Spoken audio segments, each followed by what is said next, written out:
Hello students, आज का topic जो हम करने वाले हैं नेशनल इनकम से, that is your domestic territory. ठीक है, ये एक इम्पॉर्टेंट टॉपिक है और इसको हम अच्छे से समझने की कोशिश करते हैं और आई होप मैं आपको अच्छे से समझा पाऊँ। तो what is domestic territory? Domestic territory को हम एक तो पहली बात है इकोनॉमिक टेरिटरी भी बोलेंगे।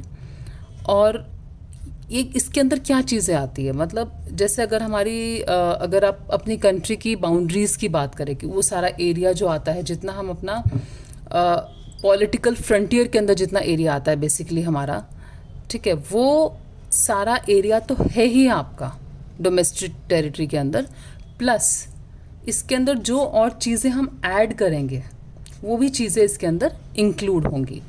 तो क्या मैंने बोला, जो पॉलिटिकल फ्रंटियर के अंदर जो एरिया आता है हमारे कंट्री के, प्लस आगे मैं जो बातें बोलने वाली वो भी हमारी डोमेस्टिक टेरिटरी में ऐड होंगी।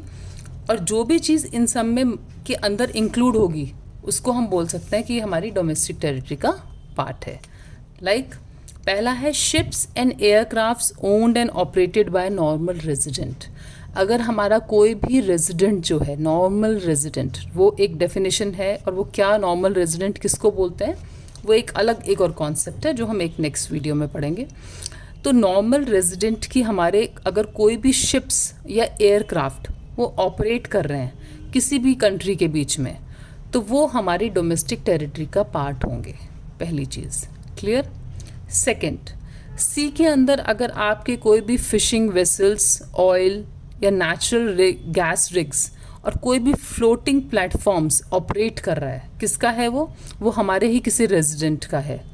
ठीक है, वो इंटरनेशनल अगर वाटर में है तो that will also be part of our domestic territory. ठीक है, आपको मोटा मोटा ये ध्यान रखना है सिंपल कि हमारा कोई भी शिप, एयरक्राफ्ट्स हो या सी के अंदर इंटरनेशनल वाटर के अंदर हमारे कोई भी फिशिंग वेसल, ऑयल या फ्लोटिंग प्लेटफॉर्म्स कोई भी अगर हमारे रेजिडेंट के हैं तो वो सब हमारी डोमेस्टिक टेरिटरी का पार्ट है। Clear. And third is most important, that is कोई भी embassy, consulates, military establishments of a country located abroad. अगर हमारी कोई भी एम्बेसी हमारी एम्बेसी कोई भी कंट्री में अगर होगी, लाइक चाहे आप रशिया में मान लो, अमेरिका में मान लो, कहीं पे भी अगर हमारी है एम्बेसी किसी भी कंट्री में है, तो वो जो पार्ट है वो हमारी डोमेस्टिक टेरिटरी का पार्ट है, वो उनका पार्ट नहीं है। ठीक है, तो हमारी चाहे एम्बेसीज, हमारे कॉन्सुलेट्स, मतलब हमारे कुछ भी जो ऑफिसेज हैं कुछ वहाँ पे अगर होते हैं, मिलिट्री एस्टेब्लिशमेंट्स, हमारी मिलिट्री जाके वहाँ कुछ सेटअप करती है, वो सब चीज़ें हमारी किस में होंगी, वो सारी की सारी हमारी डोमेस्टिक टेरिटरी का पार्ट होंगी। आई होप आपको ये क्लियर हुआ है। तो ये तीन चीज़ें किस में इंक्लूडेड, प्लस हमारा पॉलिटिकल फ्रंटियर, ये तीन चीज़ों को अगर हम उसमें मिला दें तो ये हमारा पूरा डोमेस्टिक टेरिटरी को इंक्लूड कर लेता है।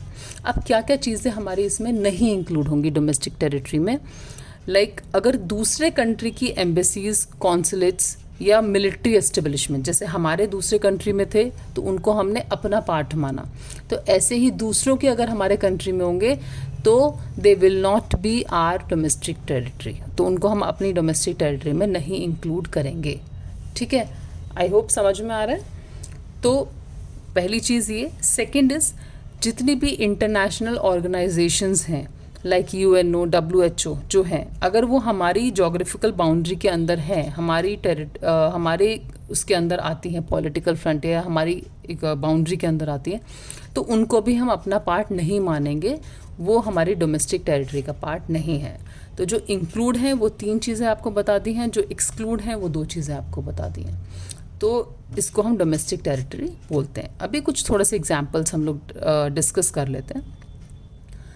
जैसे पहला एग्जांपल है आपका कि an Indian company in London. अब मान लो हमारी कोई इंडियन कंपनी, एनी कंपनी, कुछ भी मान लो, टाटा की कंपनी है, वो लंदन में है, तो क्या वो हमारी डोमेस्टिक टेरिटरी का पार्ट है? नहीं, क्योंकि हमारे जोग्राफिकल एरिया में नहीं आती।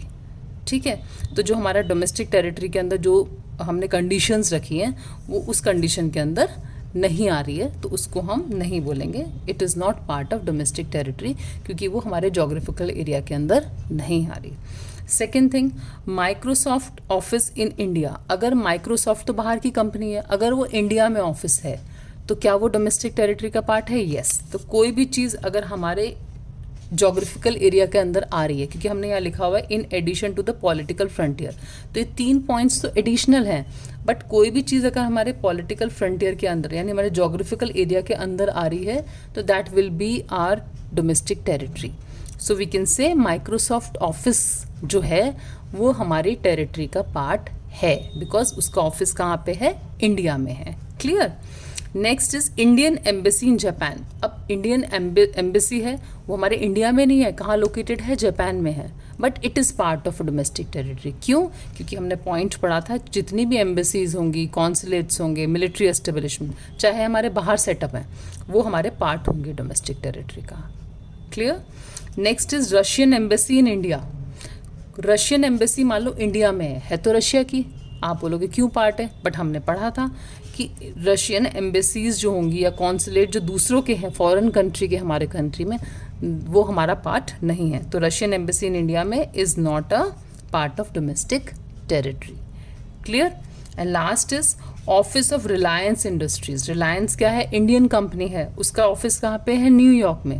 अब है तो इंडियन कंपनी, बट उसका न्यूयॉर्क में ऑफिस है, उसको हम नहीं मानेंगे, that is not part of domestic territory, because वो ऑफिस बाहर है, इंडिया में नहीं है। क्योंकि इसके अंदर डोमेस्टिक टेरिटरी का जो कॉन्सेप्ट होता है, इसके अंदर सिर्फ और सिर्फ हम जोग्राफिकल एरिया प्लस ये 3 चीज़ें हम देखते हैं, उससे ज़्यादा हम कुछ नहीं देखते हैं। आई होप आपको अच्छे से क्लियर हो गया है। फिर भी अगर आपको कुछ प्रॉब्लम होती है प्लीज़ आप कमेंट में लिखें, and please share and like my videos. Thank you.